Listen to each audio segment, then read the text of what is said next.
Hello again, everyone, and for the second week in a row, yours truly is hosting Open Mic Night. I'm Marky Mark, and I'm not alone. First, I got Ken from Ken and Ken in the Morning. How's it going? Good morning. Good Good morning. afternoon. Afternoon, I'm sorry. Hey, I'm retired. Morning's evening, evening's morning. I take naps whenever. There we go. And I had sent it to the wrong X account, so now I can send it to the right place. I was about to And I'm say watching hockey.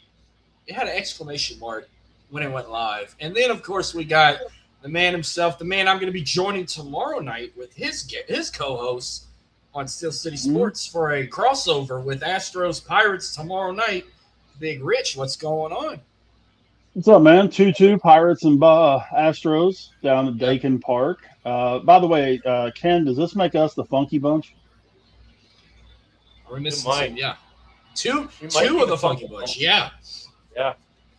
So there you go. Yeah, But I got yeah, I got the um, game. I got the game on here too. Both. yeah, uh, lots of crazy stuff going on, guys.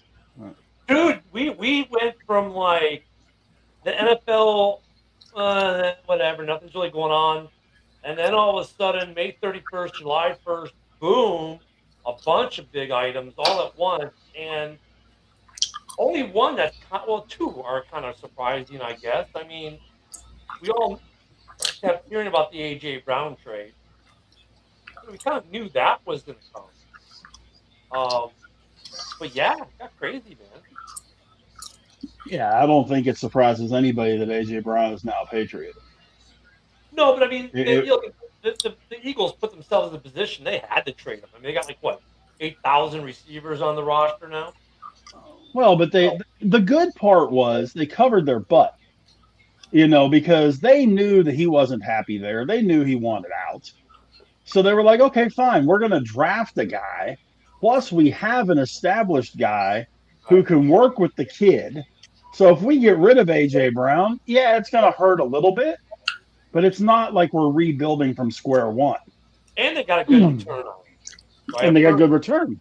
yeah, and they drafted Yeah.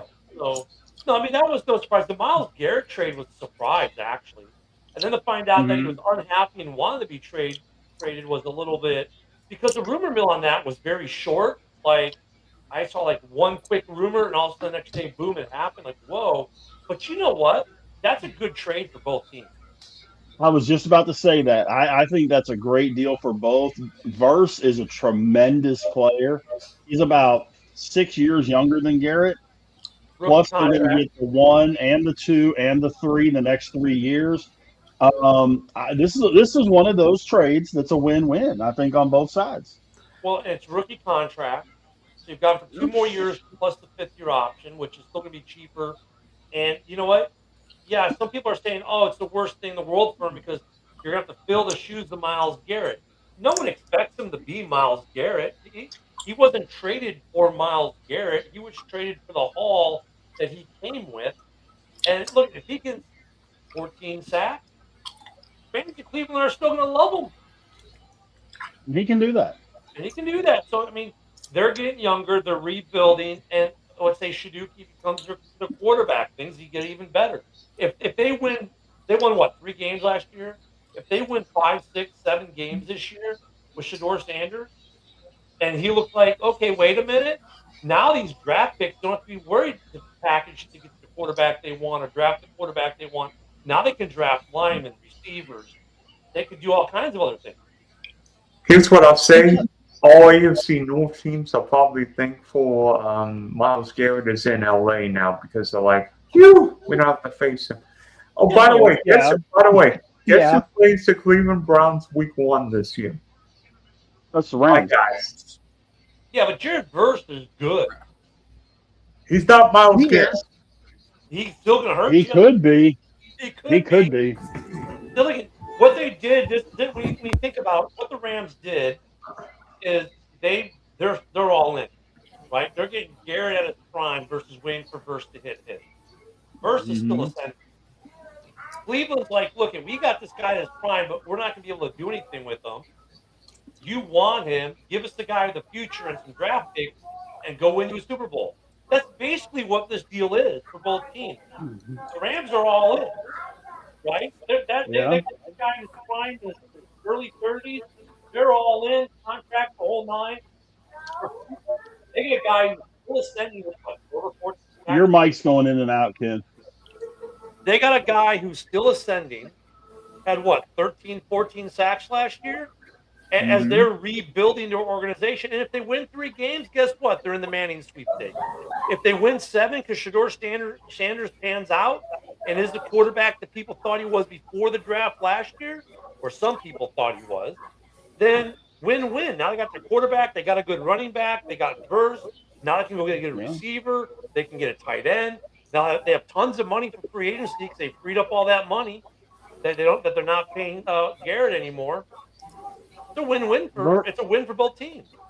Verse is the puppy with big paws. He's going to grow into being tremendous. Rav, what's going on, bud? How's it going, yo? Right at it with the trade, man. That was on a scale of 1 to 10. That was like 15. I did not see that coming, bro. I mean, that no one did. Unbelievable. Oh, we were just talking about it being a win-win for both teams. But did you see the one report that had Verse asking what happened in Baltimore that killed the Max Crosby trade? He's like, I don't want to go to Cleveland. How'd they kill that trade? Well, I don't want to change the subject real quick, but before everyone else hopped on, I'm doing fine. But at the start, I was not okay because in, 25 seconds, Nikolaj Ether scored the first goal in the finals, 3rd fastest according to Ken. And then he scored another one 12 minutes later. But now it's 2-1 going at the end of the first. But, yeah, a hot way to start the damn finals. Scoring the first goal in 25 seconds. You got to love the Stanley Cup final. And what year is this now? 32? That 33. A Canadian team, 33, the 33rd year in a row, a Canadian team will not win the Cup. And for Dylan and I, our state is going through withdrawals because it's the first year in 7 years the Cup will not be residing in Florida. Yeah. Oh. Yeah. And Vegas, you can just crown us the greatest expansion team in NHL history. 3rd final appearance in just 9 seasons. But St. Carolina's Louis will argue with you, but I'd back you. But St. Louis. No, they won a Stanley Cup. Unfortunately, I think it was Nashville they beat. Okay. No, the reason they'll argue with you is not because they won one. They finally did win one like 3-4 years ago. But their first 3 years in the league, they went to the Stanley Cup every year. But you got to remember, that's when the league went from 6 to 12, and they were in the all expansion conference. All the expansion teams were in one conference, and they were the best of the expansion. So that's one reason they went to the Cup final every year is because they were the best of the new guys. And then Bobby will have his famous moment against the Blues when he scored the Cup-winning goal, and then it could have been the Buffalo Bills of the NHL if they'd have went 4 years in a row and not win 4 in a row. Okay, guys, I've got a question. I don't plan on being here long, but what all with the big trades that happened involving Myles Garrett and A.J. Brown? What are the biggest trades that you can remember in NFL history? One regarding your team and one just in NFL in general. Oh, the biggest one to me, league-wide, was Herschel Walker. Yeah. I was going to say that, yeah. Herschel or Ricky Williams? Or Ricky Williams, yeah. I was going to say, for me, it had to have been Ricky Williams. The Steelers don't make trades. The Steelers don't really make trades. Probably the biggest one we made. Man. I'm trying to think. Jerome Bettis? Nika? Huh? I mean, Jerome Bettis in 96? But I mean, here's the question, though. Kevin Green or Jerome Bettis. Yeah, either Kevin Green or Jerome Bettis, one or the other. Impact for the Bears? Joe Thuney would have to be in there. I mean, Khalil Mack was impact when we traded for him, but Thuney's definitely impact. There was no big trade leading into the 85 season for that team. If you're judging it because a trade led to a Super Bowl win or something, I think the book is out. We'll have to see where the Tooney trade, where the Bears end up. But I would almost think Joe Tooney would be one of the biggest trades, and it was a low key trade. It wasn't a blockbuster. It wasn't like the Khalil Mack blockbuster trade. The Joe Tooney deal was kind of a small trade in comparison, but that might be the biggest trade the Bears have ever made. I mean, as a Jag fan, I mean, we've made some. I mean, we haven't made crazy trades. I mean, maybe the Jalen Ramsey trade or Travis Hunter. Maybe the biggest underrated trade was when we got Mark Burnell from Green Bay. And Burnell gave us 7 or 8 really good years as a starting quarterback. But NFL draft but NFL in general, you could argue maybe the Matthew Stafford deal. Actually, I'll take you one better, the Brett Favre deal, because our resident Packer fans not here. But remember, which one? The Packers trade for Favre, and he built a dynasty there. Yeah, I don't know if Stafford built a dynasty the same way Favre did, but that Favre trade, gets overlooked because once again, not a blockbuster trade at the time. You're just hoping that. And then actually, you can even go back to the Drew Brees, Eli Manning trade. That was a pretty big trade, with big impact. But the Brett Favre you have to consider too. I mean, that's the problem. We said initially when we say the 2 biggest blockbusters we've ever seen, but low key, the Joe Tooney is not a blockbuster. That might be the biggest trade Chicago's ever made. And what about Brett Favre for the Packers? The Favre thing is interesting because a lot of people, the reason why that's not as high is a lot of people don't even know that he played for the Falcons. Right. I think that's probably the main reason why people don't even mention that one. Herschel Walker, for me, the Cowboys dynasty doesn't happen without all those draft picks Jimmy Johnson gobbled up. So I don't think that's one right there. I think the Eli Manning is right behind it. I think that changed both franchises, the Chargers and the Giants. And the Ravens, some people might argue with me, Anquan Bolton trade was one I hear a lot, but my favorite one was Marcus Peters because he would have never been available, but they traded away for Jalen Ramsey, who was the best corner in the league at the time, arguably.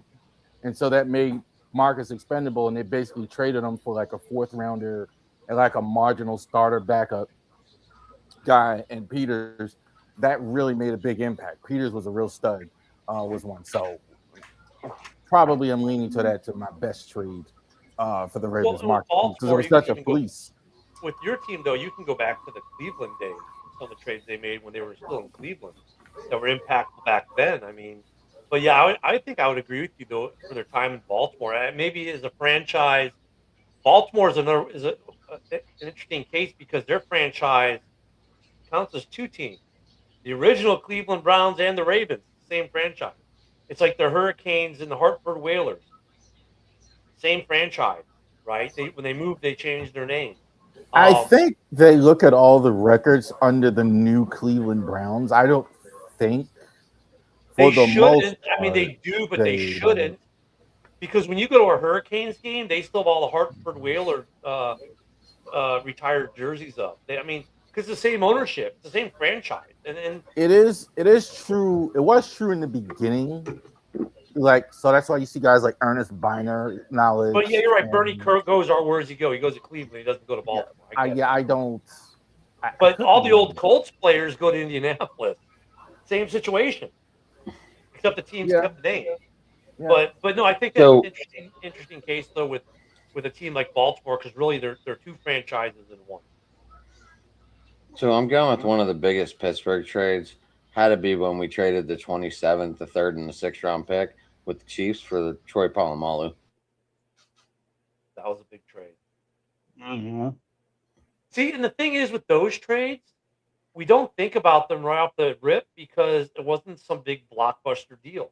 Even for the time, it was like a draft day trade for a prospect, or it was, Joe Tooney, we're going to give up, a 3rd round pick or whatever? Well, Ken, the Steelers really haven't had any really big trades except for the draft. I mean, remember we Right. traded Antonio Brown for draft Well, I would picks, and say that was most- it. I would say most teams haven't had big blockbusters. That we would consider I mean- for this discussion. Trades Like, really yeah, in the NFL are the last 10 years. I mean- Really in totality, even sooner than that last 4 or 5. I don't think like we had trades that many big ones, player for player, almost never. Even draft picks during the season, you almost never saw it. Only like, on really you know, draft day. Or Yeah. The Rams, I mean, Dylan brought up the Rams pick, the Rams swap with Stafford. I mean, that was obviously an all-in super impactful trade for them, and it did well. And look on the other side of the coin. Without that trade, Detroit doesn't become what Detroit was. Hey, we got a Yinzer, Yinzer? jackwagon. You know, I mean, Detroit wouldn't be what Detroit is without that trade. So I mean, that's Well, what would you call the Minka for Jalen Ramsey trade? I mean, it was just big names. It wasn't a really big blockbuster. yeah. But the difference, though, with I think the Rams Detroit, why he brought it up, is because without the Stafford trade, Detroit is probably still a basement dwelling team with no talent. Like that trade that brought Goff there also gave him the draft picks. It got him Jameer Gibbs. It got him Amon-Ra St. Brown. It got him a lot of their core. That trade got him a lot of their core. And just like you can look at the Bears, actually, even the when they traded the number 1 to Carolina, look at all the core players that got them. And yeah, we traded away DJ Moore this year, right? But it got them a lot of core. So the impact on that was a blockbuster, I guess. But I mean, you're looking at the overall impact that it had maybe on the team that didn't proceed to win that trade, which a lot of people said, well, the Rams won that trade because they won the Super Bowl the next year. Okay, well, that's a good metric. But without that trade, where's Detroit? They're probably not where they are now. They're probably not in the mix like they are. I'm gonna say this, and I know you guys already talked about it before I came on here, but the Rams Maybe. trade, I just love that trade for both teams. I thought it was outstanding, and it's so cool to watch the Rams do business. And this is the only team really I could think of that's successful in the draft era, the post-draft era. You know, all these scouting and all this other stuff, and scouting, blah blah blah blah blah. F them picks. We take the picks. We get good players that are going to help us, and we're not going to worry about it. And They I love find that. value in second round and beyond. They keep their money available to sign people and make trades like this every so often. And when think about it, they're a weird team. They're young and they're old, right? Some of the best players are about to age out, but they got these young guys coming up behind them. That's why when you saw after the last Super Bowl, they didn't have this rock bottom drop off when guys retired like AD. They had the next year they had the hangover, but they've been competitive, and now look, they're right back in a window. Like what? 2 years later, they're back in a window. And not picking high ever. A lot of this team was 3rd, 4th, 5th round guys. Like they're just showing you how to do it. I mean, as far as getting rid of picks. Well, it's also a GM Go ahead. that knows, look, maybe I don't pick so well in the first round, so I'll just trade it away for proven guys because I do really good in the later round. Know your strengths. Cleveland, I think that made all the sense in the world. That Thanks, Marcus. that makes all the sense in the world to actually go ahead and do that. Like that's probably more than you would have gotten from Tag Rich too, Mark. Sorry, Ralph. Go ahead. You good?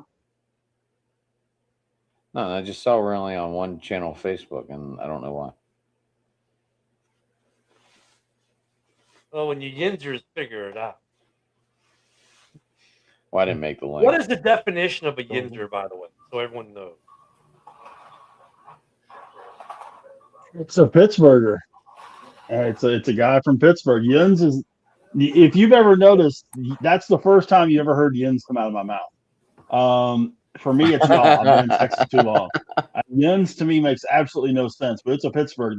There is a language in Pittsburgh called Pittsburghese, and Wash. Yins is part of it. Clothes. You wash, slippy, different, netty. Like you're being a nosy person, you're being a netty. different stuff like that. There's a lot of different vernacular in Pittsburgh. It's a lot like Chicago, actually, because there's a lot of things that you say in Chicago that are completely different from anywhere else. Yeah, like used Same thing in guys, Pittsburgh. tree beers, da bears. Right. I found that out when I was in Peoria. It kind of trickled down to Peoria. Yep. But Pittsburgh has a lot of its own vernacular. There's actually a glossary that you can get. It's not big enough to be a dictionary, but there is a Pittsburghese dictionary that you can You get. gotta love. You can look it up online. Well, I'll tell you Yeah. one state that needs a new language. You know, we call it redding up the room. You know, when someone says Yep. redding up the room, that means clean that freaking thing. I'll tell you Right. one. I'll tell you one state that needs a new language. Illinois. Yeah. I don't know if you guys know, but they failed to. They broke session. The Illinois government is broken until October. That's when they're due back. No deal for the Bears to get a stadium. None. They had the mega project deal, which they had 2 months to debate. They killed it at the 11th hour and wrote this new bill that they passed the 11th hour in the Senate. The House never talked about it, never looked at it. They definitely didn't vote on it. And now they're not coming back to October. So no deal for the Bears. And already the vilification of the Bears has started in Chicago. The governor, he who likes to tax you for everything, said he wasn't going to cost the state, the taxpayers, billions of dollars for billionaire owners. When the irony was, they weren't paying billions of anything. They were paying about, the range was 500 to 900 million tops for infrastructure around Arlington Heights, and the Bears just wanted to cap the tax about $9 million a year, kind of like what SoFi's paying.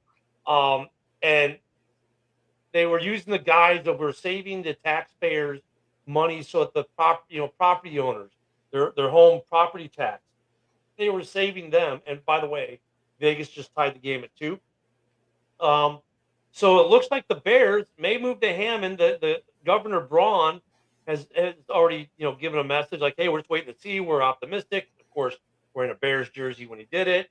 Pritzker, of course, is saying that bailouts for billionaires, so they're vilifying the Bears. And the Bears like, well, we're going to look at see what Illinois has, and we're sticking to our timeline. So we'll give you an update as soon as we make a decision. The writing seems to be on the wall. That was them saying, call a special session now, and we'll give you one last Hail Mary chance, or deuces, we're going to Hammond. I would expect the Bears are going to be moving to Indiana within 2 weeks. Why don't they? Do they really want to do that? The Bears, Got no other because option. George Halas wanted to build a stadium in Arlington Heights back in the 70s. Late 60s, early 70s, but Mayor Daley strong-armed him into going into Soldier Field in the city. And then they bought Arlington. That was kind of fulfilling a dream of Papa Bear. Because they just want to own a stadium. They want to own their home. Well, then when the city of Chicago got ruled out as a site, they poisoned the well for it to be anywhere but Chicago. Like, well, if it's not going to be Chicago, considering we have the most votes, we're just going to torpedo anything, and we're going to blame the Bears, blah, blah, blah, blah, and we're going to kill it. So the city of Chicago under Mayor Johnson that has killed any chances of the Bears staying in Illinois because they want to have the Bears rent. Now, this new plan they came up with, and gentlemen, you're going to laugh. So here's the new proposal that came out of the Illinois Senate, co-authored by a Chicago senator. They want to create make it so that any township over 70,000, I believe, in a certain size county like Cook, can create a sports authority to build stadiums and do stuff like that. The deal is the Bears could build on the land they own, Arlington. They would have to pay for the entire stadium themselves, so they're paying for the taxpayers are not building the stadium, the Bears are, and then the Bears will then gift this multi-billion-dollar structure to the state in exchange for not paying property tax for however many years. That's their big thing. Yeah, well, right now, the Bears pay no property tax on Soldier Field. The city of Chicago pays no property tax. No one makes any property tax on the current stadium because it's owned by the city and they don't pay taxes on it. So the state doesn't make any money. if you at least do the original thing the Bears wanted to do, you'd make $10 million a year on property taxes you currently don't make, plus the hundreds of millions of dollars in revenue an NFL franchise brings your city every year. They've decided, nope, because it's not going to be where we want it, how we want it, and you're not going to be a slave to us. Go have fun in Indiana. And Indiana's like, you guys are morons. Thank you.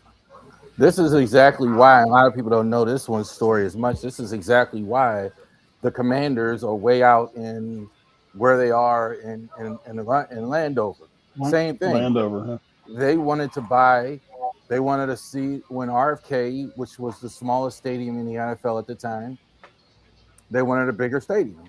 They couldn't get it in DC, Jack Kent Cooke said, you know what, I'll just buy the land, build it myself. That's why it's way out there, and do it. And all he ever got was problems after problems, and we got infrastructure, and you owe us this and this, and it's the same thing in Chicago. So these cities really complain about these guys when they don't do what they want, but some of these guys, like, the Bears don't need them.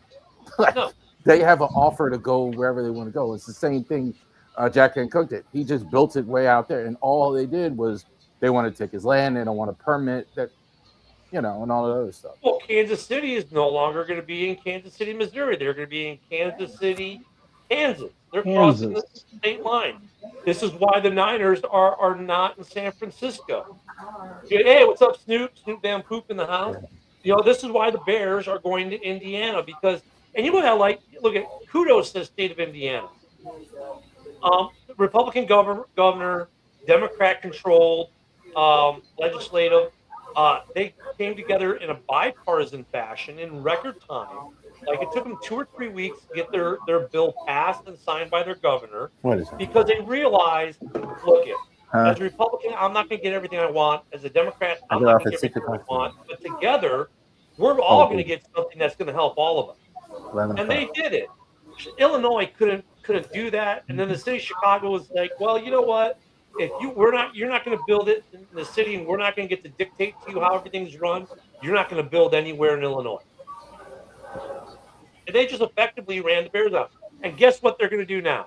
They're going to waste more taxpayer dollars when the Bears move to Hammond, and they're going to sue them, the naming rights, which they're going to lose because there's so much precedent out there.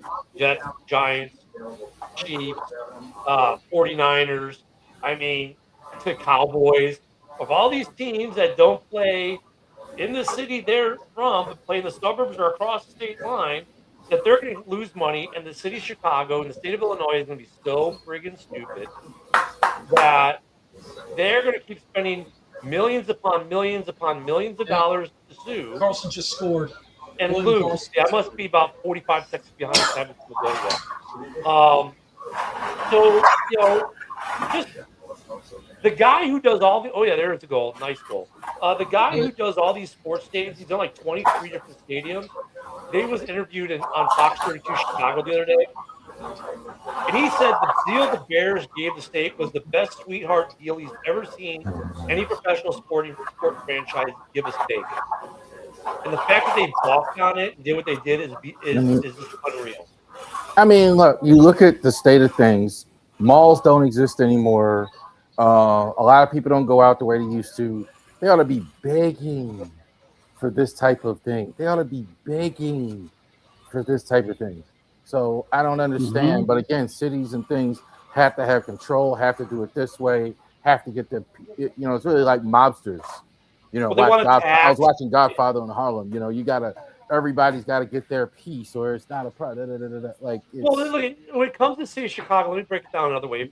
Okay, Chicago hosted World Cup games in '94, right? The '94 World Cup. It was the host city. Mm-hmm. They were approached to be a host city for this year's World Cup. They turned it down because they told what the FIFA, and they said, well, we'll host it, but we want to tax this. We want to do surcharges for this. We want this money. We want that money. They asked for a bunch of shit that no one else gets. And when FIFA said, no, you're not going to throw on these extra taxes. No, you're not going to throw on these extra charges. Well, you're going to control the ticket prices. But hey, you're still going to make hundreds of millions of dollars. Chicago said, nope, because we can't control FIFA and what FIFA does. We don't want it. So they lost out on the World Cup by withdrawing. and that cost them legitly hundreds of millions of dollars. Now with the Bears, they've just done the same thing, and over the next 20, 30 years, it's going to cost them billions of dollars. And I think the So White Sox might leave. they, I mean, the cell was built in 1991. It opened, or 1990 it opened. So they could lose the White Sox too. I mean, that stadium is like, I mean, we got minor league team here not that far in Frederick, and they're drawing better than the White Sox. I mean, you got 6,000-7,000 at Nimio Field. I mean, and they got, I mean, it's friends and relatives in the White Sox. Now they're terrible, which adds to it. Well, that's they part might of be it too. good this year.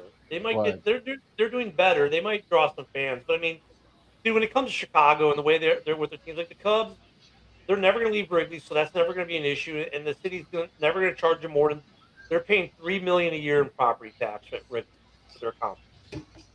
That's the other thing. All the other Chicago stadiums none of them are paying more than $4 million a year.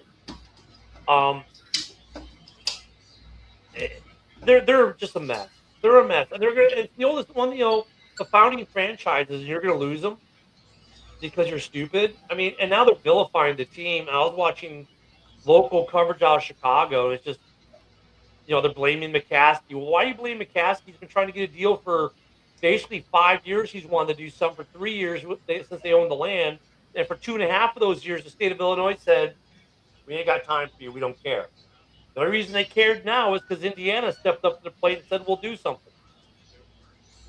And in sports in general, I mean, look at some of the cities who were smart. Cincinnati, they weren't playing with their football team. They understood how much money it makes. L.A. understood the assignment. Cleveland understood the assignment, right? New York even understood it with the Bills Stadium, because these cities know how much intrinsic value these franchises bring to them and the revenue. And with these stadiums, well, minus Highmark, which is open air, they bring NCAA Final Fours, monster truck rallies, political conventions, Super Bowl, WWE WrestleManias. I mean, you name all these other events that they bring in tourism dollars for an off season, and they get it, except for Illinois, because they wanted to tax them at such a higher rate, it would make it not feasible. Why would you, if you're the Bears, why would you pay $150 million a year in property tax, or $100 million or $50 million, when no one else in any sport in this league is paying that? Hi there. Even close. What can I get you? I will have a gin. Why would you pay 100 times the tax rate of any other team in professional sports?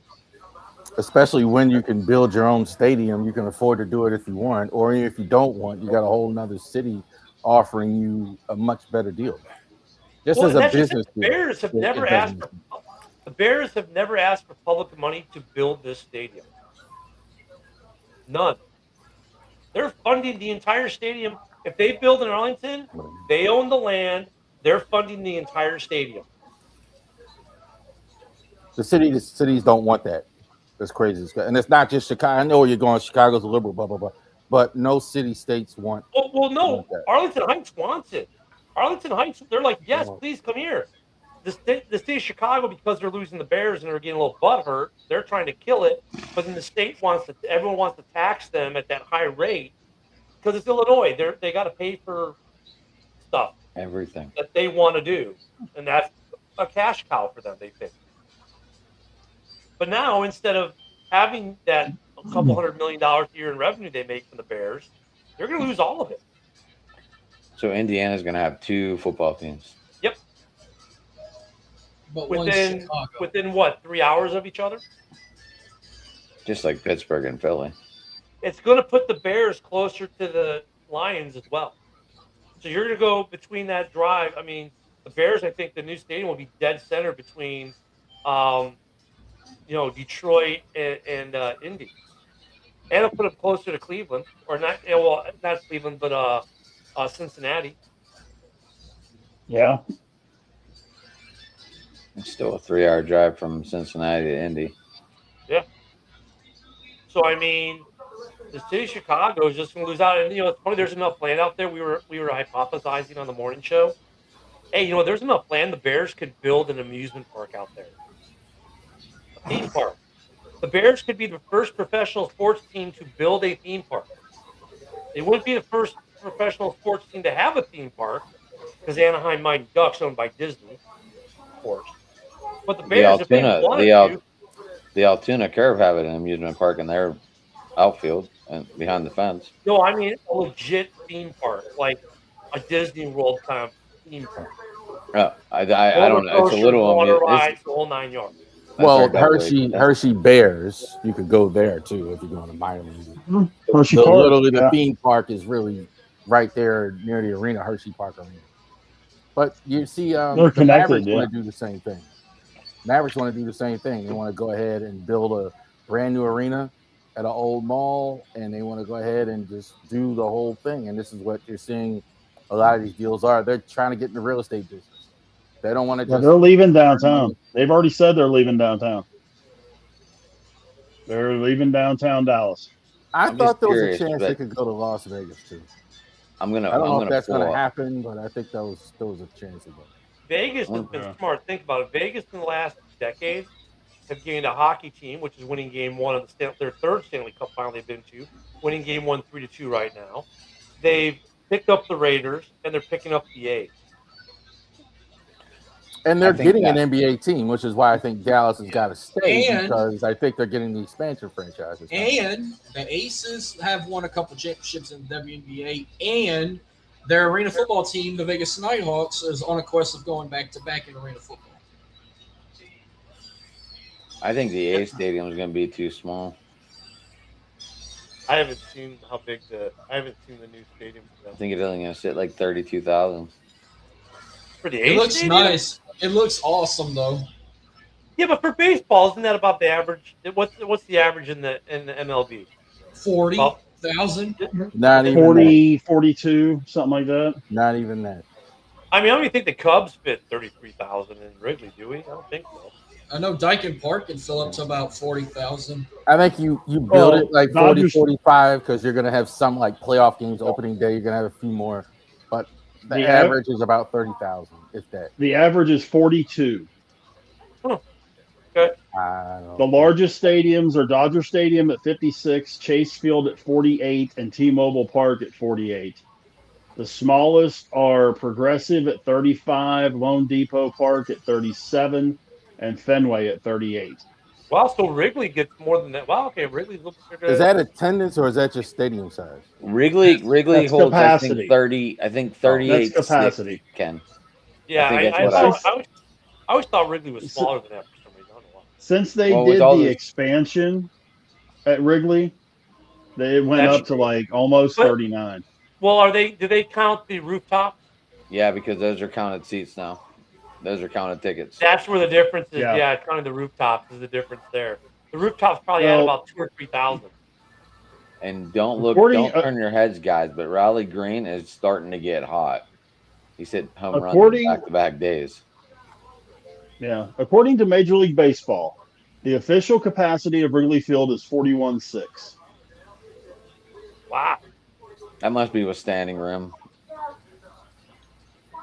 it's got to I don't know. I'm just saying that's what MLB is showing, is that it's 41.6. PNC is 38.7. be. All I know is that up until about 2 days ago, the NFL offseason was kind of boring. And then all of a sudden, the last 2 days, it's like not boring. Between the Bears Stadium and the state of Illinois debacle and these trades, the NFL got a little more interesting this week. We didn't even get to the obvious one unless you guys talked about it. A.J. Brown. I Yeah, mean, that we- was the obvious we one. gloshed it. We gloshed it, Rav. I mean, because I think everyone knew it was going to happen. I mean, look, it's a good trade for both. We said, it's a good trade for Philly, who's got more receivers than God on their roster, and it's good for, But here's one thing though I want to throw up there. I didn't say earlier. And Rav, let me know what you think about this one. I hear a lot of people going, "Oh, well, A.J. Brown's back with his coach he had in Tennessee. This is a great thing." Yeah, he also demanded a trade away from that coach, and that's how he went to Philly to begin with. You also got to take one other thing into consideration. That first round pick is very possibly going to be a top 10 pick because the schedule New England has this year and that team in general, because that team is really not that juggernaut of a team, even with A.J. Brown. Their O-line is still bad. The defense is still questionable. That could be a top 10 pick for Philly for A.J. Brown. Well, and also, let's not forget, Drake May has a new center. They traded their center off to the Bears. So that offensive line is changing. Yeah, and it wasn't any good to start with. They can't do anything to get better. They took their starting center, who started every game last year to include the Super Bowl, Oh, we got a tie traded game. to the Bears for like a 5th-round pick. Yeah. So their O-line's got issues. And like you said, it wasn't that good anyway. It's going to be interesting. I just don't want to see Trading Drake away May from turn the into coach, a that doesn't bother me much because I think it was about money. I don't think it had anything to do with Vrabel in particular, why he didn't want to be. Tennessee wasn't going to pay him for whatever reason. So I think that's it. So it's definitely good for New England. I mean, they need a receiver. They got to do something if you even hope to beat Buffalo. So they have to do that. So it makes a lot of sense. Philly, I don't know why him and Hurts don't like each other or didn't get along or whatever, but they had enough of that. They don't need. Oh, that. no, the reason is very valid, Rav. The reason is very valid and very obvious.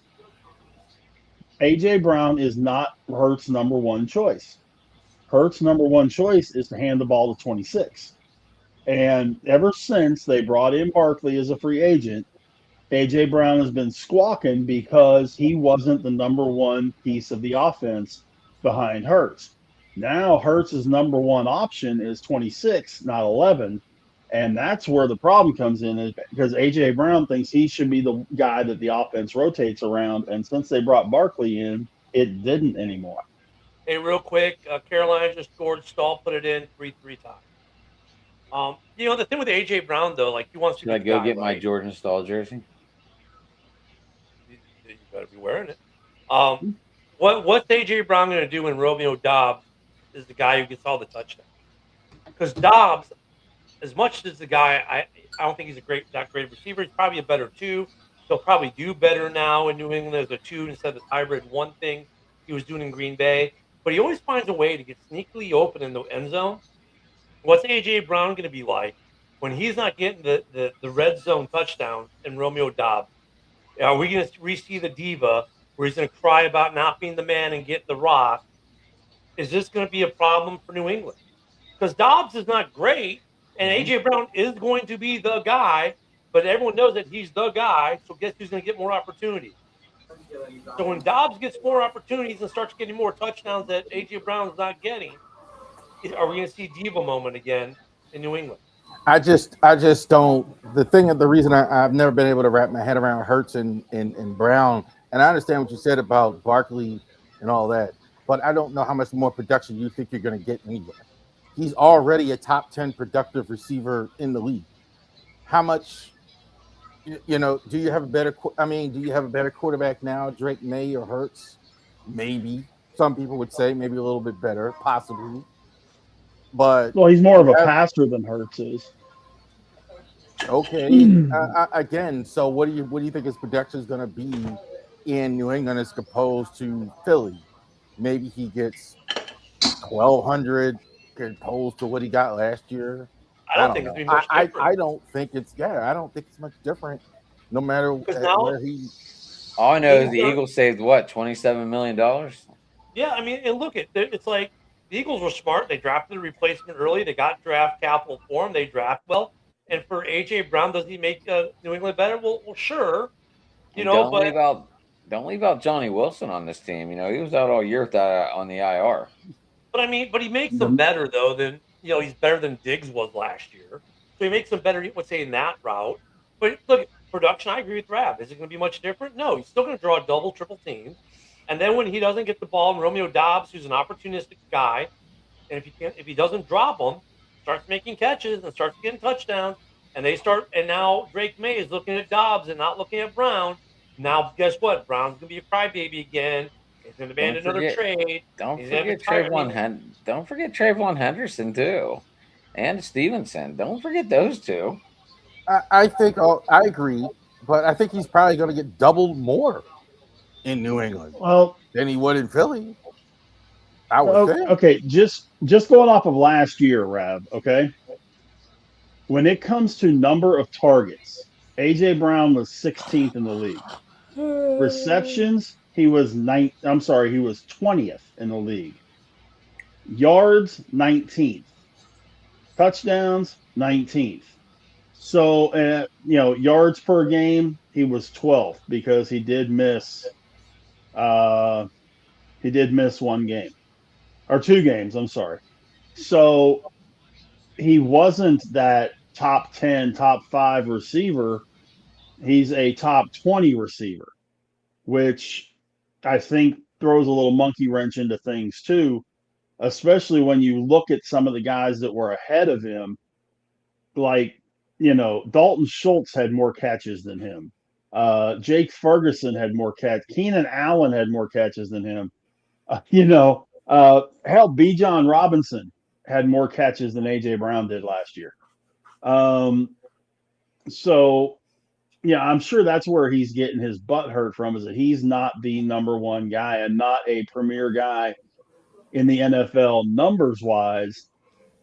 And he's thinking that's because Hurts isn't throwing in the ball enough.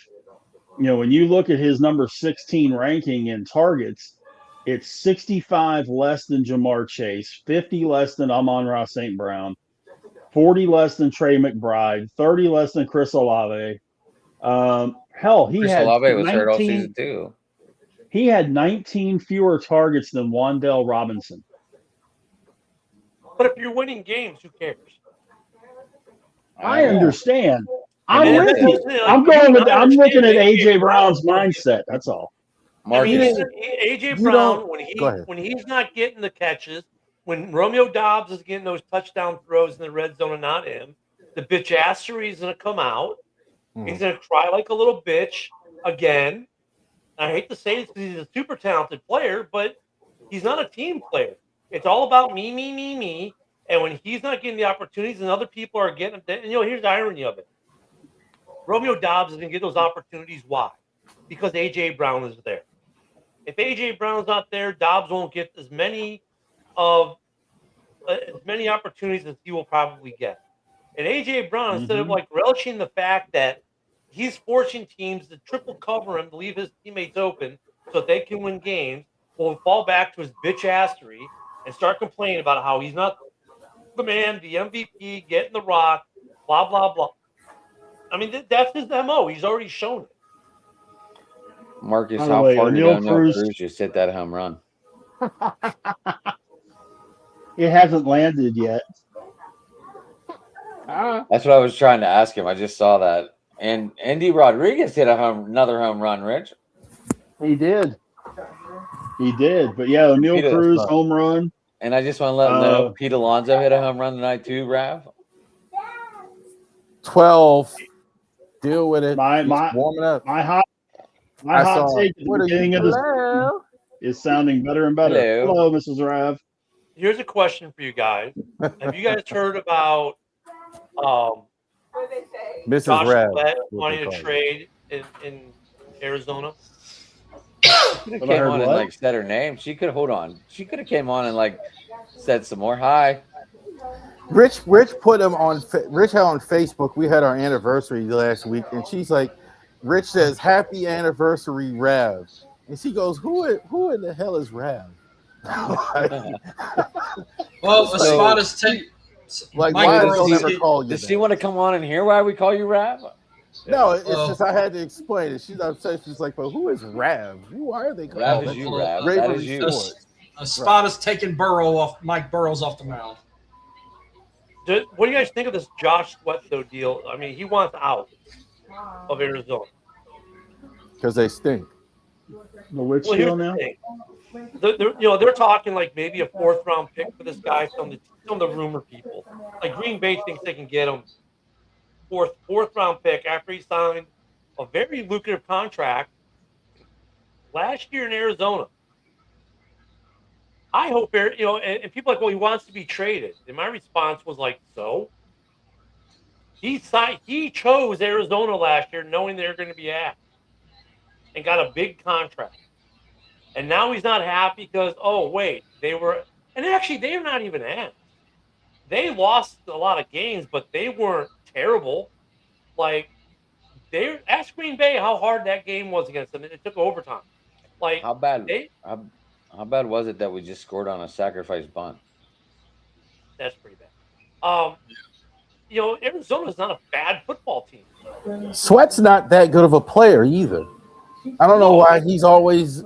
I mean, he was good in Philly, solid in Philly, but he's not as great pass rusher, S rusher to be demanding stuff. I don't understand. He's 1 year removed after signing a 5-year massive deal that still has guaranteed money this year. Well, I think but Arizona's terrible. Like, you even got, for God's sake, Jacoby Brissett holding out. I mean, you got problems. That's bad. I understand Jacoby more than I do Sweat, because Jacoby, now the situation's changed. He is the only quarterback really they've got to go with. I can understand giving him a pay raise, and I think with their cap, they got $35 million in cap. They should give Jacoby Brissett a $5 to $10 million raise this year. They should do like a 1 year extension where they throw on an extra $10 million this year and put $20 million on for next year. And I think that makes Brissett happy. I think that'd be fair for Brissett. But for Josh Sweat, dude, you chose Arizona last year. You chose to sign there for the money. You made your bed. Sleep in it. It goes back to that thing of everybody wanting to go for the money instead of winning games. And like you said, Brissett's all they got, because I got news for you. Carson Beck ain't going to get them anywhere, anytime, anyhow. I could quarterback that team better than Carson Beck could. There's just not any possible way that they got a quarterback in there that's any good besides Brissett. If he gets hurt, they're so screwed. And Brissett's like, in all honesty, with Brissett, I mean, the dude deserves the raise. He did it on the field for them last year. He made it possible for them to get rid of an albatross at quarterback they wanted to get rid of for years. He deserves to make more than $9 million this year. You've won everything. He deserves to make $20 million. He deserves the raise. He's proven the worth. They should give him the raise. His case is different than Josh Sweat, who a year ago signed a massive deal, and a year after his first year of a 5-year massive deal, well, I'm not happy here. I want to be traded because Gannon was fired and is now a coach somewhere else. Well, dude, you made your bed. Brissett at least you keep saying that, but that's not going to win him any more games. I really think that's what this is. Like what we just talked about with Verse going to Cleveland. It's Cleveland. How happy you want somebody to be in a situation in Cleveland? Like, they have no idea what they're doing. Like, and I don't know, it may be true in Arizona, they got a new coach before, but I hear that. But when a team is bad or you have no idea what they're doing, it's 29 years old. I don't think it was the case that they don't know what they're doing. When you look at Arizona, they're interesting. Look, in one of the toughest divisions in football last year, the NFC West, they weren't a team that you automatically said, oh, yeah, it's a W. They made you earn it, right? They took teams. Now, wait a minute, Ken. Hold on. This is a team that has holes as big as the Pirates bullpen. True. And with the 4th overall pick, they take a running back where they've got 7 running backs on the roster right now, including a guy in Tyler Algier that they just gave a big free agent contract to. Instead of getting an O-lineman, a pass rusher, a defensive back that can change the course of this team, I don't know that they know what they're doing. I mean, okay, let's say though you do trade Sweat. What do you think they get from a 4th rounder? Probably, if that. I would think it would take a 2nd or a 3rd because, I mean, let me see what he did last year sack-wise for him. He had 12 sacks here. He was good last year. He had 12 sacks. So he's getting more than – you're getting a 2nd or 3rd round. He's a good, solid B-plus pass rusher to me. He's not an A+. He's not like a Myles Garrett or even a Verse what we just saw. he's that. No, next you're step getting back. probably a second rounder, Yeah. and they're going to have to eat contract because you just signed a massive deal, and the dead cap would kill them. So they're going to have to make sure that whoever they trade him to would take on contract. So that limits Josh, replacement. yeah, Josh Sweat had 12 sacks last season. He had 30 combined tackles, and he had 17 quarterback hits. He's a good player. He's not an outstanding player, and I think you're both right when you say the draft pick. He could be a second rounder or fourth, depending on who gets. Or I don't think you get a first round for him. I don't think. No. Oh no, I don't. I think a second is pushing it. And look at though, and I'm saying like if I'm Arizona, I'm like, dude, you just picked us last year, and we gave you this massive deal, and now I'm unhappy because you knew we'd suck. We keep saying that, but again, they don't even have the same coach. They have a whole different. That also matters to a player. Those are the two things. Like, is the team any good, and is the coach? Who's the coach? What's the system, etc. Right, but if I'm the team, I'm like, you're unhappy. Your happiness is not required. Put it that way. Okay. I mean, I right. And Rav, you brought up Verse. There's a big difference. Josh Sweat went to Arizona by his own choice. Verse got sent to Cleveland as part of a trade. Josh Sweat went on his own accord to Arizona. I think that's got a little bit of a difference there too. Yeah, I'm just sick of players, and Josh Sweat is kind of part of a bigger thing. I'm just fed up with. Oh, I'm unhappy. I demand a trade.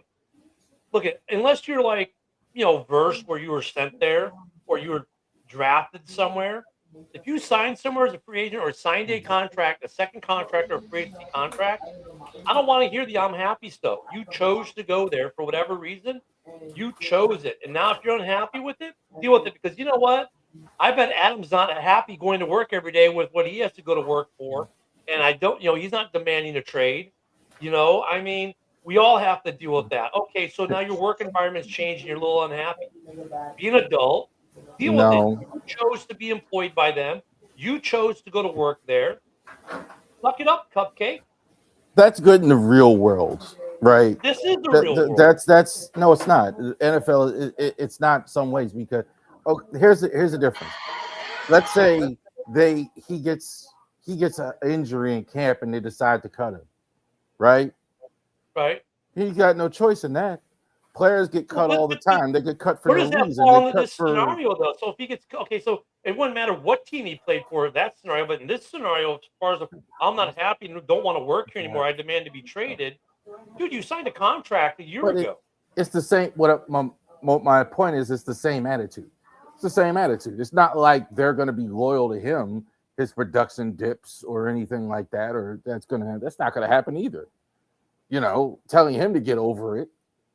But like you can't never get over it. Like if you're the Cardinals, though, you're not going to be forced in the trade. He's not going to. He does not hold the cards. I guess is the bigger point I'm trying to say. Like if Arizona doesn't get what they want for him, like if I'm Arizona, I'm like, look, I get it. You're not happy. Suck it up, because unless I get exactly what I want for you, you're going nowhere. And that could be what happens. And that could be what happens. I mean, but Arizona, I think it's just a bad team. Why would he want to play on a bad team if he can get to a good, that's what makes it even worse, Brad. It's like he knew they were bad. He knew they were bad. And the coach was going to be on the hot seat. He knew all that going in, yet he still signed the big contract with them instead of taking maybe a lesser deal on a better team. Do you think they take them bigger deals on shitty teams to try and get traded? Well, that's the thing. I think that's the other thing you got to protect against, right? Like if you trade him, what do you tell other free agents? Well, just sign the biggest contract you can with the worst team, with a bad team. Be there for a year, then say you're unhappy and force a trade, so you get the big contract on a good team. I mean, that's what that's it's a backdoor way in of doing that, and it's like But that's also if they get draft picks back and they're that shitty, then it's not that bad of a deal, kind of. because they're losing that high money contract.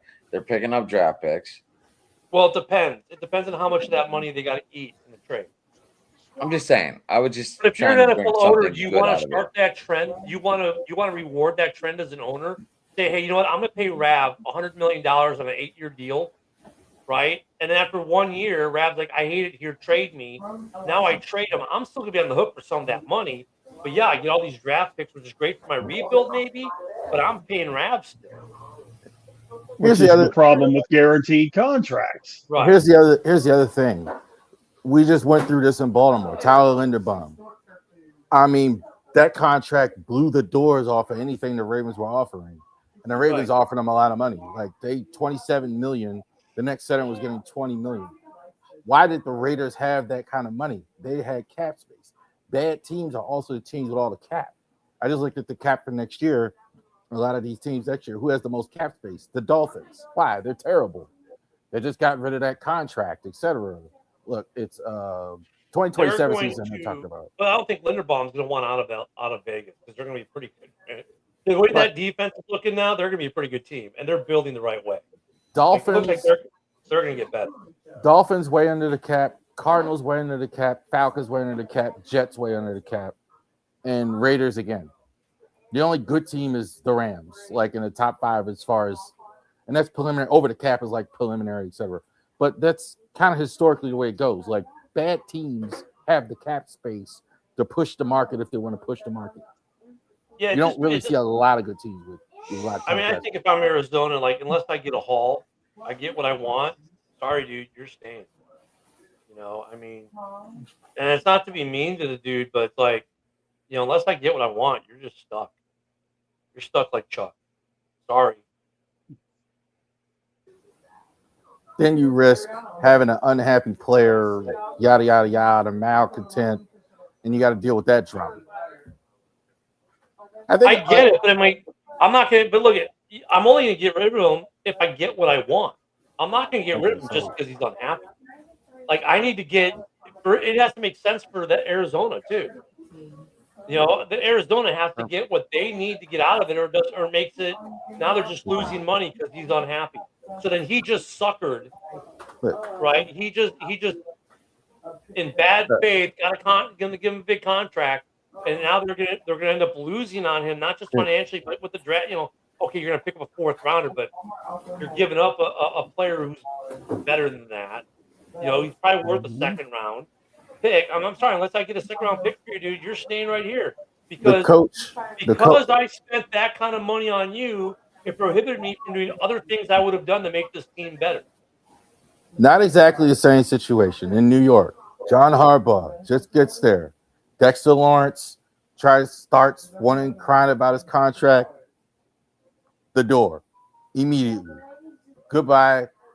John Harbaugh, as veteran coach, not going to put up with that stuff. Nope. That's how they act when guys act like this, because they don't want to deal with a whole season of a guy complaining and crying about his contract and worried about and that stuff.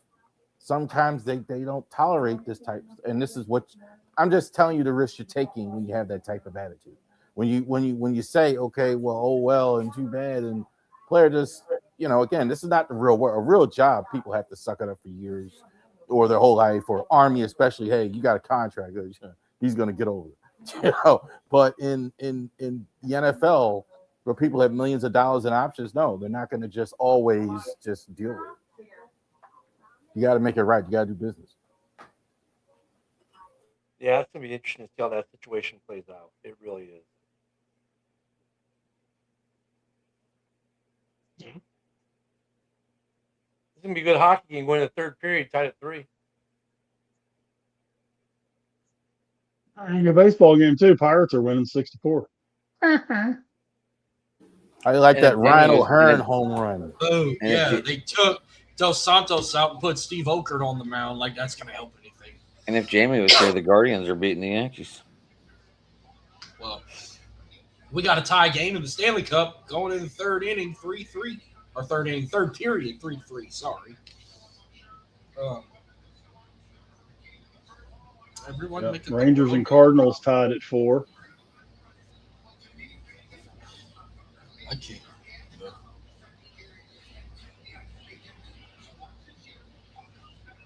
Oh, the days in our lives. Oh, we're getting a rematch for the national championship in softball, Texas Tech. Hopefully, Glasgow can win his first. So wreck 'em, Raiders. Dude, No, there was, most definitely. how about Cal Poly beating UCLA? Yes. Fuck UCLA, the University of California lame asses. No. What's even more impressive is the fact that UCLA lost their first two, hosting a regional as the number one team in the country. Now I found out, and they probably have the traveling to number one Morgantown, pick in the baby. draft on their team. well, And sent but him home. but I also found out some things about UCLA today. Their ace pitcher, their starting left fielder and their backup left fielder and their leading hitter all got hurt in the Big 12 tournament or Big 10 tournament. Well, Cal Poly also beat them in the regular season as well. Right, but they didn't have any of those guys going into the regional. And that's and we know that. Yeah. And 8 new faces are going to be going to Omaha because the 8 teams that went last year are not going this year. LSU, Coastal, UCLA, Murray State, and I forgot Wake Forest. There's 9 unranked teams that made the Super Region. Yep. All right. And the funny part of it is with the radio stations that I work with, if Troy, Alabama, Auburn all go, and Georgia all go, I'll have 4 teams in Omaha representing my 2 radio stations. Alabama ain't going. They're going to lose. Auburn probably ain't going to go either. That's going to be a toss-up with Ole Miss. But I got Georgia beating Mississippi State. And then is Phelps going to be able to play with Georgia, or did he only get kicked out of that game for that excessive home run celebration, which was bullshit? Why he got kicked out? He will have to miss the first game. I laughed at that. I said that's good for his ass. No, I'm guaranteeing 3 SEC teams in Omaha for sure. Georgia's 1, Oklahoma's beating Kansas, and then the winner of Auburn, Ole Miss, which I wouldn't like Auburn, but I think Ole Miss is going to beat Auburn. Well, I don't have Bama going. I get that home run celebration was a little excessive, but there's a real easy way to solve that problem. Don't give up the home run. What about I that? kind of agree with Rich there and that whole thing. I don't know what a guy's not supposed to be excited he got a home run. I kind of never liked that either. What about the Arizona State guy that tossed his bat up in the air after he got struck out, and then he got ejected for that? Yeah, see, that's just bad react. That's stupid. That's what I meant, by the way. The home run thing was stupid. That one was an idiot. That he was pissed, and I like how the little boy behind home plate was talking with the ref, like he checked him, and they ejected him. Well, yeah, I mean, you can't. The negative reaction like that, especially if it has a chance of hurting somebody. Yeah, I mean, the fact that the Georgia guy was talking shit on the other dugout. Again, don't give up the home run. It's just like in football, you make a great catch and you want to get up and celebrate it. Great. Now, if you're down 20 when you do it, you're an idiot. But if if it's a tight game, you make a fantastic catch on 3rd down to give your team the first down to continue driving down the field, celebrate a little bit. Yeah. Don't be concerned about if you get flagged for pointing for a first down or whatever. Horse crap, man. Which, I mean, that's getting a little ridiculous. I mean, just don't do it in front of the freaking refs. Like, our players have gotten flags because they got the first down. They want to stand and point like that on the side, right in front of the chain crew and right in front of the referee running on the side. The referee catches that, he's going to throw a flag while he's running, and I've had to pull players off the field for that shit. You can no longer celebrate when you do something well because it'll hurt other team's feelings that you just beat. Life sucks. Get a helmet. I hear you. I've pulled a player off the field for that, and I've seen my former head coach now pull 2 guys off the field doing that in 2 separate games. I say let him taunt him. Let him go. Let him taunt him. Let Tyreek throw up a Sport- piece on like deuces, bitches. You can't catch me. Make you When- catch me. When you're You know what I mean? watching the Little League World Series or something like that, I do understand that that can go too far. These are still young men, etc. But outside of that, Right. yeah, I'm like, you know, that's There's what's so cool about the World Baseball Classic. They're celebrating the international Well- style. They're having fun out there. I'm so glad. there's a whole lot of things that you can do in this world once you turn 18 that you can't do before you turn 18. If you want to celebrate and in some cases make an ass out of yourself over 18, great. When you're under 18, be a sportsman. You know, you don't do that kind of stuff. You know, you don't do the stupid stuff as a kid. Once you get into college and pro ball, fire away, pitch till you win. Now, granted, you may take a fastball in the ribs the next time you step up to the plate. That's also part of the territory too. You know, you take the 95 in the ribs. Well, okay, you know, there you go. But Well, I got something. If all you video gamers out there, they just revealed the cover for EA Sports College Football 27. You got Kawan Lacey from Ole Miss, Malachi Tony from Miami, and Dante Moore from Oregon on the regular cover. Special edition, the deluxe cover, you got them three, and then you got Indiana's coach on the cover and a couple of mascots like Mike the Tiger and the Hilltopper in the background and shit. I don't know if this is true, but someone said that Caleb Fingernail Painting bitch ass Williams is supposed to be on the cover for Madden. And if that's the case, then the Bears are officially cursed. That's why they didn't get that in stadium. I understand it's for the special edition. I don't know. I was about to say, has anyone actually seen it, or is this another? I think it was it's supposed to be the picture I've seen is him doing the Iceman thing. Yeah, I saw that too, and I said that's official. That's why they got their damn stadium. That's their curse. They didn't get their stadium. Because when you brought the stadium, darn. If they didn't get that stadium, I'm blaming the Madden curse. But I figured it was going to be someone legit to get the damn cover. I didn't expect they were going to give it to Caleb Williams. Well, he made one blow. Oh, they beat the Carolina Panthers in the playoffs. Anybody could beat Carolina in the playoffs, but I'm thinking it would have beat Green Bay in the playoffs. Give the Danhausen cover. You are cursed. You know who I figured would have probably been on the cover? Like freaking JSN or something.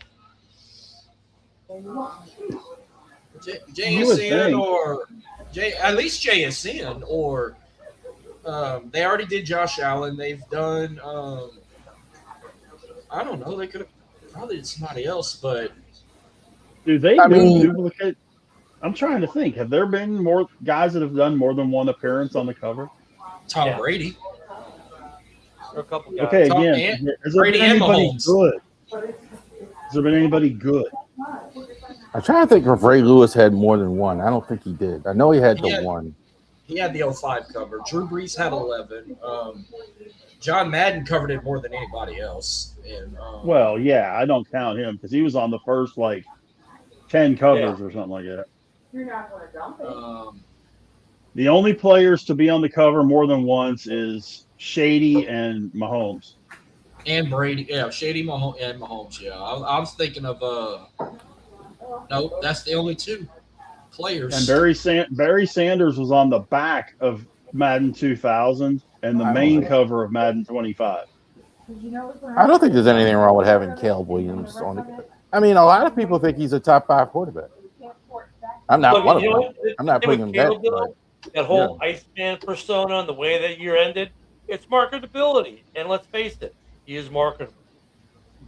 He is a very marketable quarterback right now. So it would make sense for them to put him on there if he's a marketable player.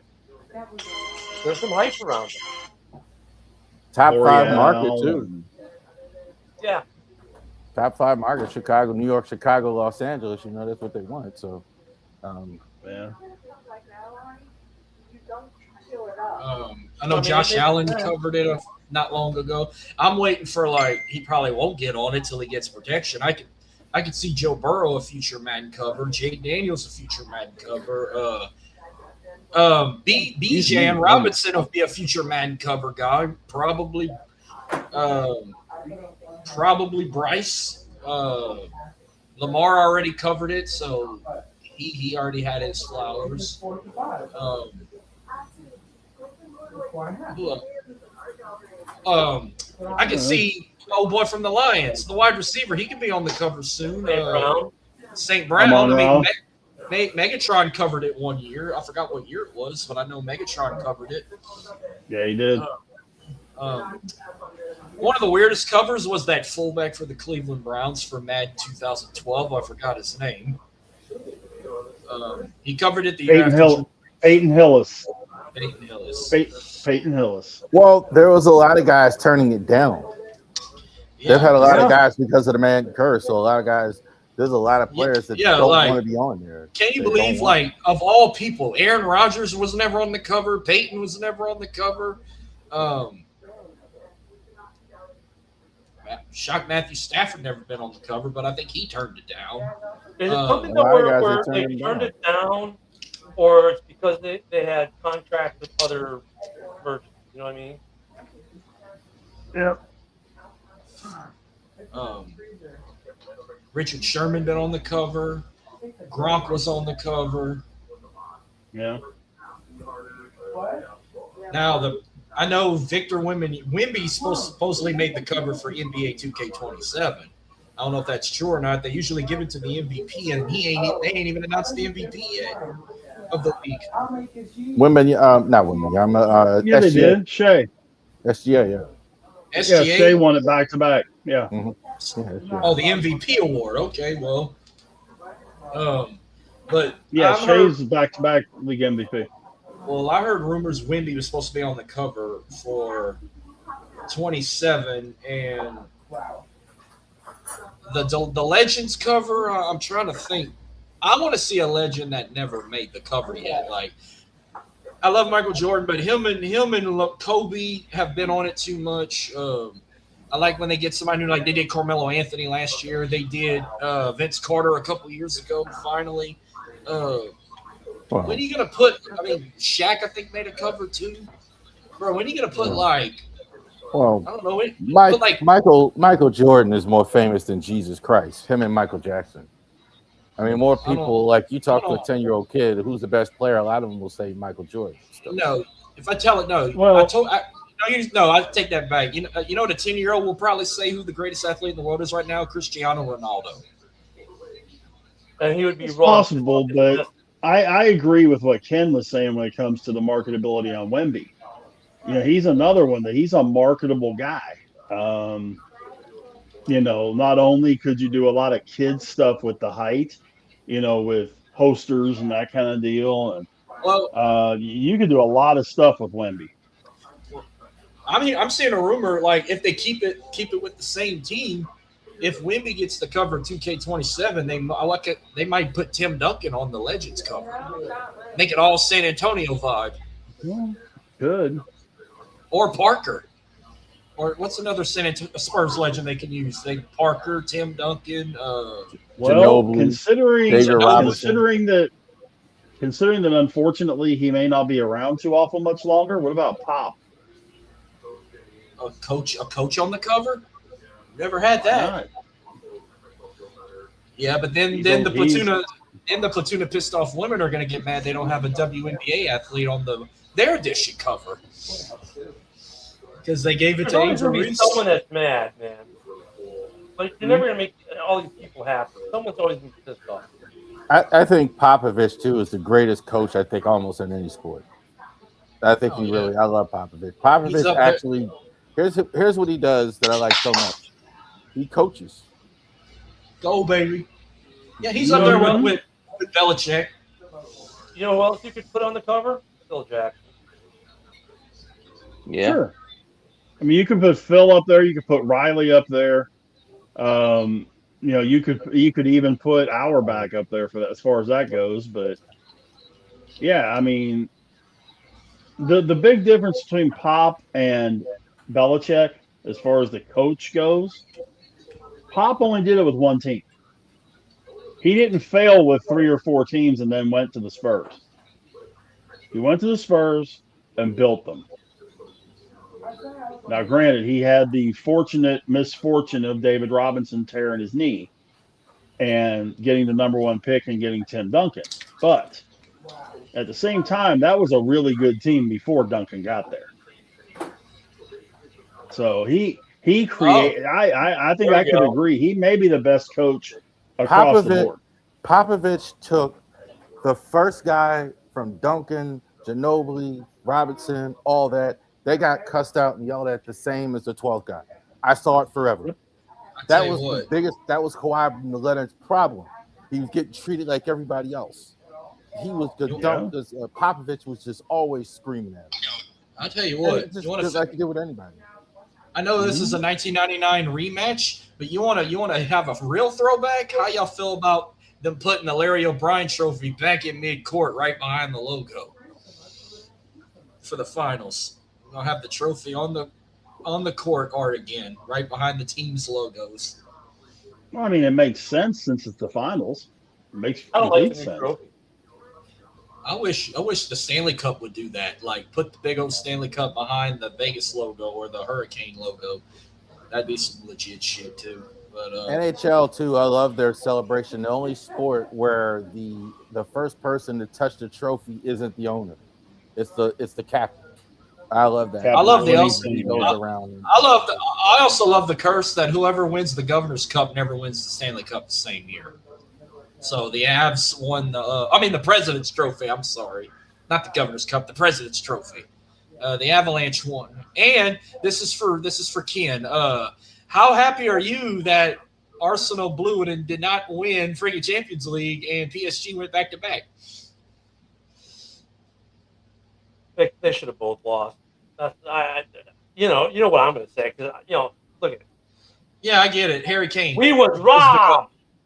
Yeah, they were robbed, but hey, Arsenal's the only team in freaking London to never win Champions League, and it's funny as hell. They are just as bad. They say Manchester United is the Dallas Cowboys of the Premier League. I don't know. Arsenal's fans are just as bad as, or they could be like Packers fans to Ken. Packer fans are, maybe they are. Arsenal always talks big game, but it's not the Governor's Trophy. I said the wrong name. I'm sorry. Cup. Are you sure no one's won the President's Cup and the Cup in the same year? I don't know. I don't think it ever happened because they said the last 5 years the hockey team that won the President's Trophy never won the Stanley Cup. And the Avs won it this year, and they got shut out by Vegas in 4 games. If memory serves correctly, the last team to win the President's Cup and the Stanley Cup are your Fighting Penguins. Y'all a different breed. But Ken had something to share. Wait, what are we talking about? The President's Trophy. Are you still at that concert from last night? Who'd you go see? The last team to win the President's Trophy and the Stanley Cup in the same year, I think, was the Penguins. Wait. Who was it? I went and saw Taking Back Sunday. Hold on, I've got the list in front of me. I looked it up. Okay, teams that have won both in the same season. The last team that won, I knew this was it. I just wanted to check it. The 2013. It was the Blackhawks. Damn. Before that, the 07-08 Red Wings, the 01-02 Red Wings, the 2000-2001 Avalanche, the 98-99 Stars, the 93-94 Rangers, the 88-89 Flames, the 86-87 Oilers. Was that the Theo Fleury year? 1988 was Theo Fleury. I know Ken told me before y'all got on, like whenever old boy from the Canes scored that goal in 25 seconds in the first period, he said that was the 3rd fastest goal in game 1 of the finals. Yeah, that's insane. I'm still calling them the Patrick division and the Norris division and the Wales Conference, so I'm way behind. I never stopped doing that. Like it called. I mean, you know what I love about the Cup final? Crazy shit happened. Think about it. Absolutely. Carolina at home goes up in the first 25 seconds of the game. They're up 1-0. By almost midway, just over midway through the first, they're up 2-0. Here we are now with 16 minutes left in the third, and they're down 4-3. You go to 2013, Game 6 in Boston. The Bruins think they've got a Game 7 with a minute and 15 or so, minute 32 left or whatever it was. 15 seconds later, the Blackhawks are up 3-2 Mm-hmm. and win the Stanley Cup. I mean, the Cup does weird things. You gotta love the Stanley Cup playoffs. Well, the Stanley Cup playoffs are the real free-for-all. Other than the NCAA tournament, the seeding, you could throw that out. You don't know what's going to happen. Usually what happens in the NHL, who has the best goalie going into the thing, and that usually comes out of the playoffs. Yeah. Sometimes it goes from the regular season, but when I was watching, definitely last time in the playoffs, guys would really become great goaltenders and take their team far. That's how the Rangers won it in '94. The Rangers won it in '94 because John Van Beesbrook stood on his head for 6 weeks. When the Hawks went 92, 91 season, when they went to the Stanley Cup, how'd they get there? On the back of Eddie Belfour. I mean, this is a league where if your goalie gets hot at the right time, he can carry his team to a cup. Mm-hmm. Yeah. Ryan Miller, guys like that. Well, like Quick wasn't that great of a goalie. I don't think Ryan Miller's ever won a Stanley Cup. He would get hot. He would get hot in the playoffs. Quick would get like super hot in the playoffs, but he wasn't a great goalie. Ryan Miller hasn't won a Stanley Cup, Rob. I don't think did the Sabres win a Stanley Cup? Nope. Nope, they lost to Dallas in '99. That's the last time they were in. That's what I'm thinking of. I love their hype video they did where it says, getting to the cup ain't the hardest part, it's playing for it. Yeah. Oh, I think if you want to talk about playoffs and trophies and championships, the Stanley Cup for me, as far as like professional sports, not nations competing, but clubs or organizations like this, I think the NHL has the best trophy in playoffs in sport because unlike baseball, basketball, football, like Rav said, the seeding doesn't matter. 1 seed, 7 seed doesn't matter. And you get, look at this game today. I mean, game 1, 25 seconds in, you're up 1-0. 13 minutes in, you're up 2-0. Now we're 14 and a half minutes left and you're down 4-3. And you know what? Who knows? Maybe Carolina scores 2 goals in a matter of 15 seconds and wins 5-4 tonight. I mean, it's the NHL is so unique. I love when they drink. The game, but the format.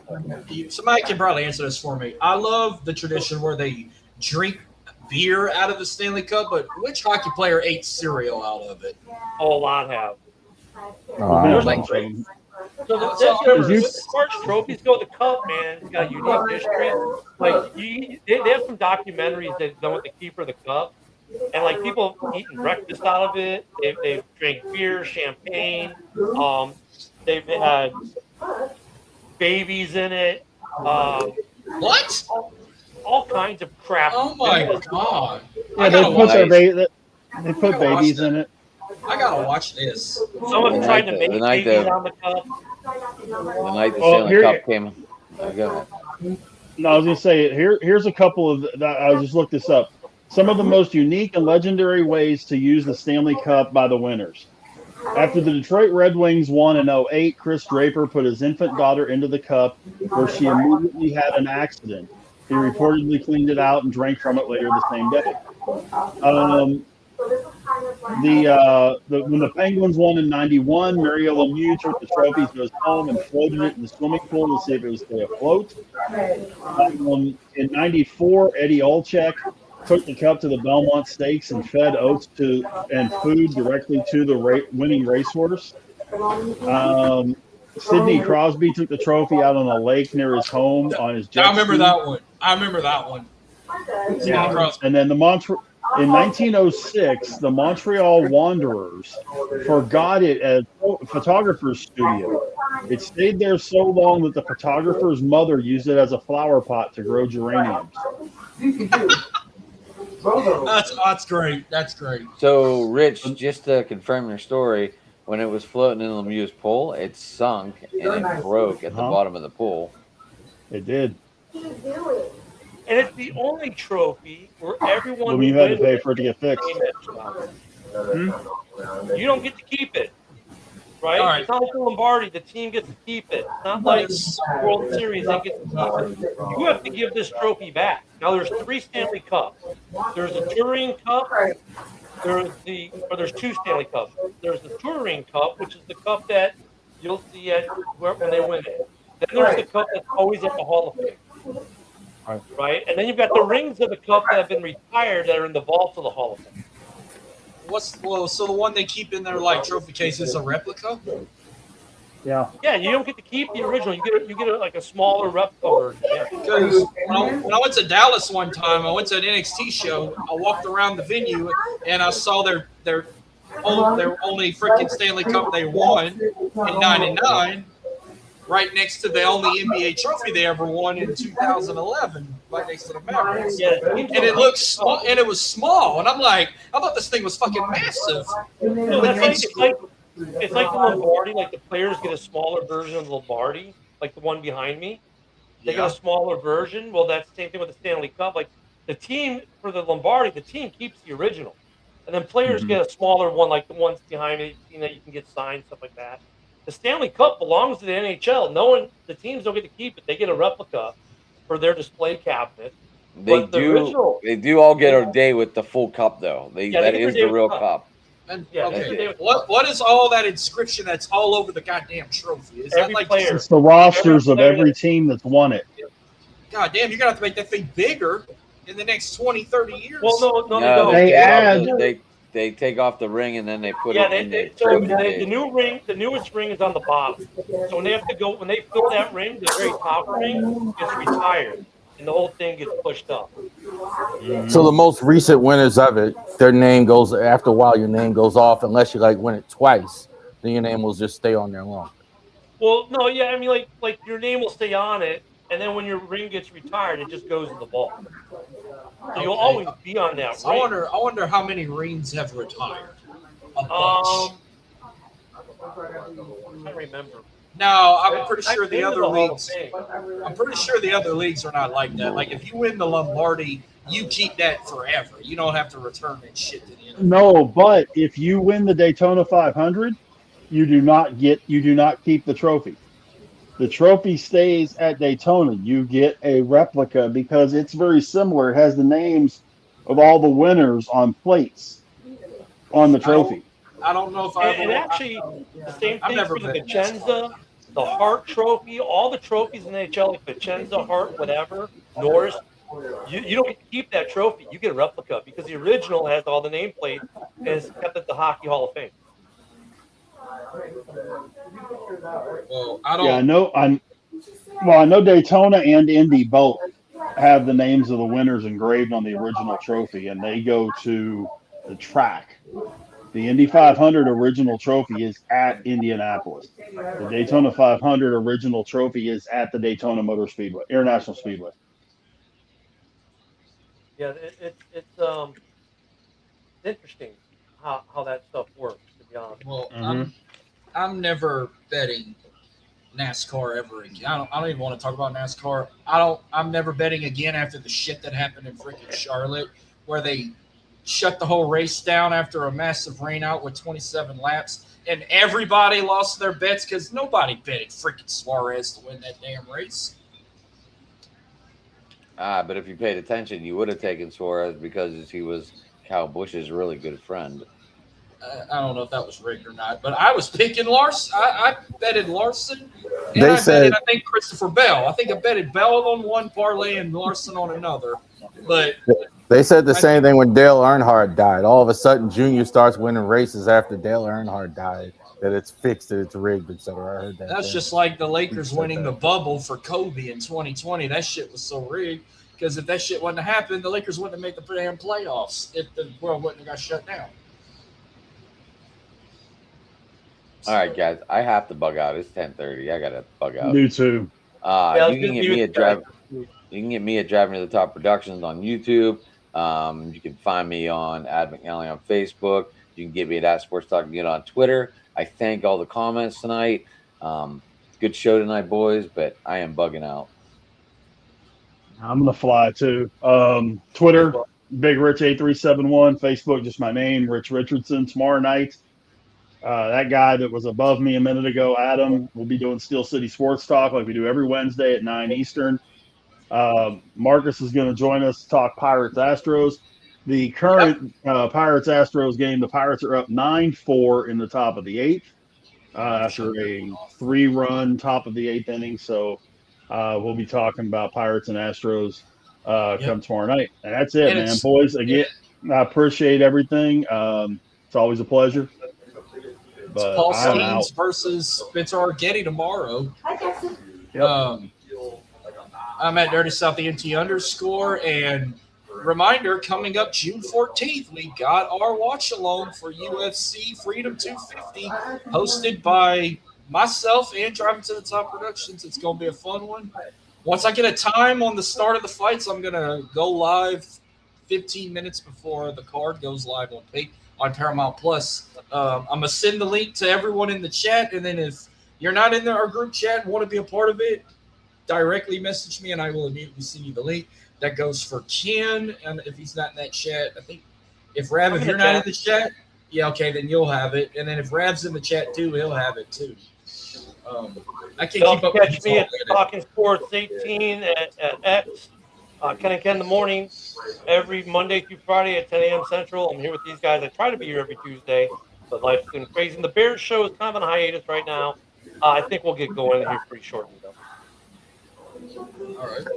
All right. And also to Ravery Sports Podcast this week, tomorrow night. So our regular podcast is going. Top 20 NFL free agent signings of all time. We're going to start the show with that. Who were the 20 best NFL free agent signings of all time? Talk a little about the OTAs. Outstanding Western Conference Finals. We're going to preview the NBA Finals as well. Talk about the Chesapeake Bay Sox. Orioles double 18. We're talking about that tomorrow. And also, too, we're going to recap the whole month of May for the Orioles, who are surging lately as well. All right. You guys have anything else? I'm good. Right. Shit. They tied the game. Yeah. You guys out there watching, thank you very much for watching. The Driving to the Top Productions, and also to enjoy the game. 4-4 looks like we got a good stuff here in the NHL. So these guys are locked in. You guys have a great night. 8:41 to go. Yep, 8:41 to go, and yeah, I would shit if they